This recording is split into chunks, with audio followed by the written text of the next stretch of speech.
జగన్ వైఖరిలో మార్పు రావడం లేదా? ఇంకా పాత భ్రమల్లోనే ఉన్నారా?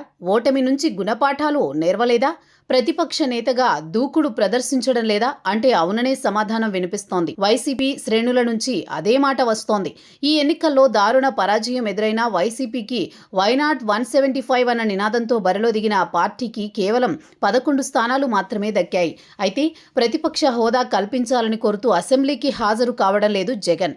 మండలిలో మాత్రం వైసీపీ ఎమ్మెల్సీలు వెళుతున్నారు. ఇక్కడే జగన్ వైఖరిపై భిన్న వాదనలు వినిపిస్తున్నాయి. ముఖ్యంగా మేధావులు ఈ నిర్ణయాన్ని తప్పుబడుతున్నారు. అప్పట్లో చంద్రబాబు అసెంబ్లీకి హాజరైన విషయాన్ని గుర్తు చేస్తున్నారు. ఎన్ని అవమానాలు ఎదురైనా సభలో కూర్చున్న విషయాన్ని ప్రస్తావిస్తున్నారు. అప్పట్లో సహేతుకమైన కారణాన్ని చూపి అసెంబ్లీని బాయ్కాట్ చేశారు. కానీ జగన్ ప్రారంభం నుంచే బాయ్కాట్ చేయడం మాత్రం అనేక రకాల విమర్శలకు వ్యక్తమవుతున్నాయి. అయితే వైసీపీకి దారుణ పరాజయం ఎదురైంది. అది ఊహించినది కూడా. దీంతో పార్టీకి భవిష్యత్తు లేదని భావించిన చాలా మంది నేతలు గుడ్ బై చెప్పారు.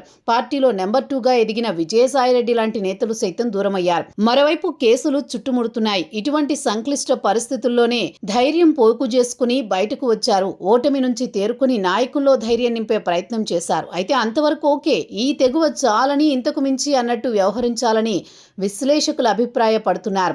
ఒక మాటలో చెప్పాలంటే 2014 నుంచి 19 మధ్య చూపిన దూకుడు కనబరచాలని సూచిస్తున్నారు. అయితే అప్పుడు వేరు ఇప్పుడు వేరు అన్నట్టుంది పరిస్థితి.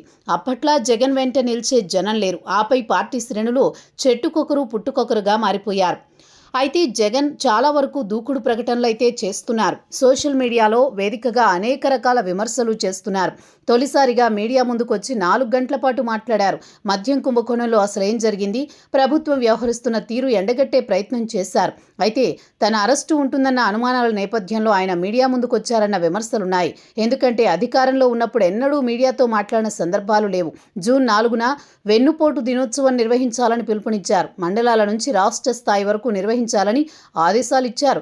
అయితే ఆదేశాలు కాకుండా ఆయనే నేరుగా రంగంలోకి దిగి దూకుడు కనబర్చాలని విశ్లేషకులు సూచిస్తున్నారు. కానీ అంతటి సాహసం జగన్ చేస్తారా అన్న అనుమానం వెంటాడుతోంది. అప్పుడెప్పుడు సంక్రాంతి తర్వాత జనంలోకి వస్తారని జగన్ రెడ్డి ప్రకటన చేశారు. అది జరిగి 6 నెలలు అవుతోంది. కానీ ఎప్పుడొస్తారో తెలియడం లేదు. ప్రతి పార్లమెంటు నియోజకవర్గంలో వారం రోజుల్లో 4 రోజుల పాటు బస చేస్తానన్నారు. కానీ అటువంటిదేమీ లేకుండా పోయింది. 2027లో పాదయాత్ర ఉంటుందని కూడా ప్రకటించారు. జగన్ 2.0 చూడబోతున్నారని కూడా చెప్పుకొచ్చారు. కానీ దానిపైన పార్టీ శ్రేణులకు ఆసక్తి తగ్గింది. ముందు ప్రజల్లోకి వచ్చి దూకుడు కనబరిస్తే జగన్పై నమ్మకం కుదిరే అవకాశం ఉంటుంది.